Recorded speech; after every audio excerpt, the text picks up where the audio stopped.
حضرت سیدنا ربیعہ بن عثمان تیمی رحمتاللہ علیہ فرماتے ہیں، توجہ سے سنیں یہ بات، آپ بڑی توجہ کی حاجت ہے۔ ایک شخص بہت زیادہ گناہ گار تھا، اس کے شب و روز اللہ پاک کی نافرمانی میں گزرتے، گناہوں کے گہرے سمندر میں غرق تھا۔ پھر اللہ پاک نے اس کے ساتھ بھلائی کا ارادہ فرمایا اور اس کے دل میں احساس پیدا فرمایا کہ اپنے آپ پر غور تو کر، اپنے آپ پر غور تو کر، تو کس روش پر چل رہا ہے۔ اللہ پاک جب اپنے کسی بندے کے ساتھ بھلائی کا ارادہ کرتا ہے تو اسے احساس اور گناہوں پر ندامت کی توفیق عطا فرما دیتا ہے۔ اس پر بھی اللہ پاک نے کرم فرمایا، پاک پروردگار نے کرم فرمایا، اسے اپنے گناہوں پر شرمندگی ہوئی، غفلت کے پردے آنکھوں سے ہٹ گئے، سوچنے لگا بہت گناہ کیے ہیں، بڑے گناہ ہو گئے ہیں مجھ سے، اب پاک پروردگار کی بارگاہ میں توبہ کر لینی چاہیے۔ اس نے اپنی زوجہ سے کہا میں اپنے تمام سابقہ گناہوں پر نادم ہوں، جو میں نے گناہ اپنی زندگی میں کر لیے ہیں، خطائیں کر لی ہیں، رب کی نافرمانیاں کر لی ہیں، اپنے رب کی نافرمانیوں میں زندگی بسر کی ہے، ان تمام نافرمانیوں پر، ان تمام گناہوں پر، ان تمام بے حیائیوں پر آج مجھے شرمندگی ہوتی ہے۔ میں نے کیا کر لیا؟ اپنی زندگی کو تباہ کر لیا، اپنی زندگی کو برباد کر لیا۔ یہ سوچنے لگا، زوجہ سے کہنے لگا بڑی شرمندگی ہو رہی ہے مجھے اپنے گناہوں پر۔ اب پاک پروردگار کی بارگاہ میں توبہ کر لینی چاہیے۔ اس کی زوجہ نے کہا کہ ٹھیک ہے، یہ تو بڑی اچھی بات ہے۔ اس شخص نے کہا میں اپنے سابقہ تمام گناہوں پر نادم ہوں اور اپنے پاک پروردگار کی بارگاہ میں توبہ کرتا ہوں، وہ رحیم و کریم پروردگار میرے گناہوں کو ضرور معاف فرمائے گا۔ میں اب کسی ایسی ہستی کی تلاش میں جا رہا ہوں جو اللہ پاک کی بارگاہ میں میری سفارش کرے۔ اتنا کہنے کے بعد وہ شخص صحرا کی طرف چل دیا، جنگلات کی طرح، بیابان کی طرف چل دیا۔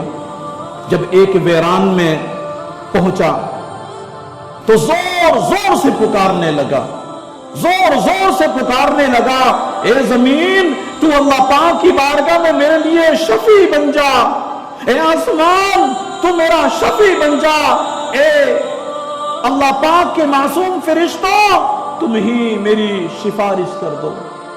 وہ زار و قطار روتا رہا، اسی طرح صدائے بلند کرتا رہا، ہر چیز سے کہتا کہ تم میری سفارش کر دو، میں اب اپنے گناہوں پر شرمندہ ہوں اور سچے دل سے تائب ہو گیا ہوں۔ وہ شخص مسلسل اسی طرح پکارتا رہا، بالآخر روتے روتے بے ہوش ہو کر زمین پر منہ کے بل گر گئے۔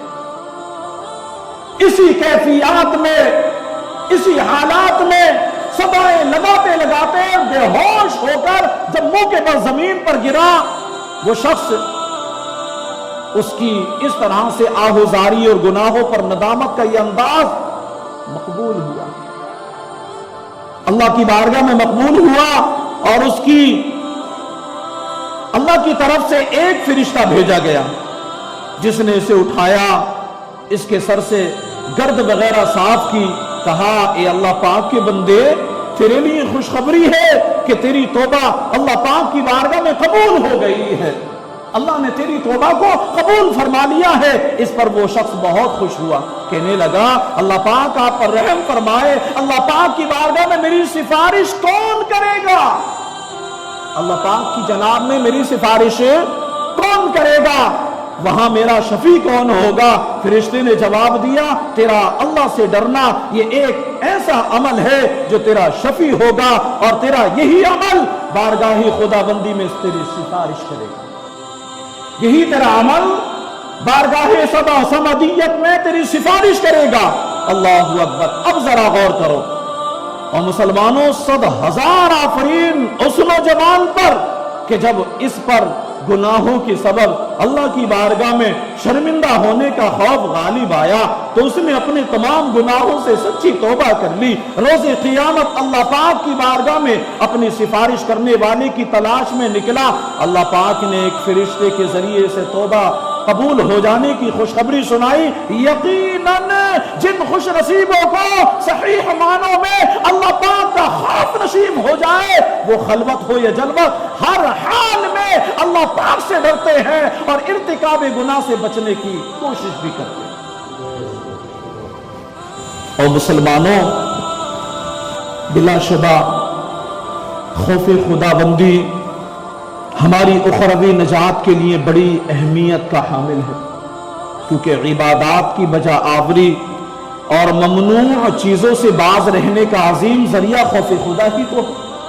میرے نبی پاک صلی اللہ علیہ وسلم نے ارشاد فرمایا، رأس الحکمت مخافت اللہ، یعنی حکمت کا سر چشمہ اللہ پاک کا خوف ہے.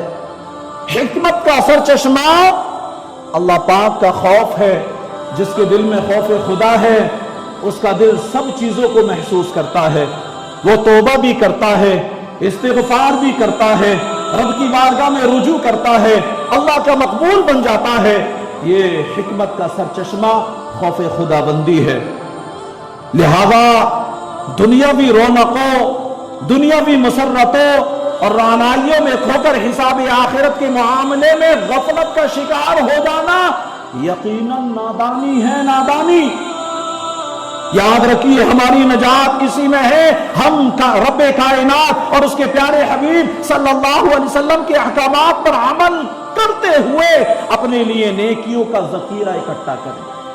آج زندگی ہے، آج سانسیں چل رہی ہیں، آج ہاتھ پاؤں میں دم ہے، آج عقل سلامت ہے، آج اللہ پاک نے توفیق بھی دی ہے. نیکیاں کر لیں، اپنے پاک پروردگار کو راضی کر لیں، نمازوں کو ان کے اوقات میں ادا کریں، تلاوت قرآن بھی اپنے اندر، تلاوت قرآن کا ذوق و شوق بڑھائیں، کریں تلاوت قرآن، درود و سلام کی کثرت کریں، لوگوں کے ساتھ بھلائی کا معاملہ فرمائیں. انشاءاللہ یہ وہ اعمال ہیں جو دنیا اور آخرت کو بہتر بنائیں گے.